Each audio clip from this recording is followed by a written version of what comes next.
मित्रांनो, नंदी सोबत दादांचं मी उपप्रेमी चॅनलमध्ये पुन्हा एकदा स्वागत करतो. आणि दादा मी सांगू इच्छितो की आपली ही दुसऱ्यांदा भेट आहे. म्हणजे पहिली भेट आपली नाळासोपारामध्ये खुला रंग मंच तिथे तुमच्या वडिलांबरोबर आपली एकदा भेट झाली आणि आज ही दुसऱ्यांदा भेट आहे आपली. दादा या वसई शहरामध्ये इतिहासकालीन वसई शहरामध्ये आपला म्हणजे आगमन झालं या ठिकाणी आपला, तर कसं वाटतं या इतिहासकालीन शहरामध्ये? नाही, नेहमीच मला वसईला खूप आवडतं, कारण इकडे साहित्य आहे, कला आहे. जिथे आपण विचार करतो मुंबईसारखं किंवा पुण्यासारख्या शहरामध्ये नाव घेतलं जातं, पण आता काही गोष्टी आता इथे ॲड ऑन करायला लागतील. काही गोष्टी वसई, विरार, नायगाव इकडेची कला, साहित्य, इथे लोककला, शास्त्रीय संगीत, शास्त्रीय गायन इथे खूप छान पद्धतीने लोक जोपासतायत. इकडची कला लोक जगात पुढे घेऊन जात आहेत. त्याबद्दल म्हणून मग मला वसईमध्ये यायला खूप आवडतं, कारण वसईमध्ये आता एक वेगळा रसिक वर्ग तयार होतोय आणि झालेला आहे. म्हणजे इनफॅक्ट 10 वर्षात खूप सुंदर आता विस्तार होतोय. तसं हळूहळू परत मुंबईची माणसं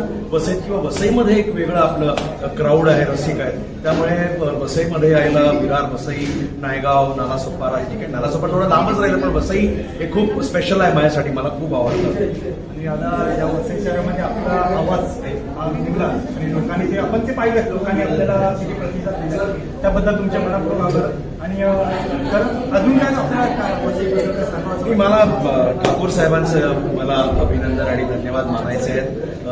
या कला क्रीडा महोत्सवाचे मला आभार मानायचे की त्यांनी 34वा हा बरोबर कला क्रीडा महोत्सव होता आणि त्याच्यामध्ये माझी वर्णी इथे लागली आणि मला कार्यक्रम करायची संधी मिळाली. त्याबद्दल मी ठाकूर साहेब असतील, त्यांचे सगळे पदाधिकारी असतील, कार्यकर्ते असतील, वसईकर असतील, रसिक असतील, मी सगळ्यांचे खूप आभार मानतो की पुन्हा एकदा माझा आवाज तुम्ही गोड मानून घेतला. असंच प्रेम ठेवा.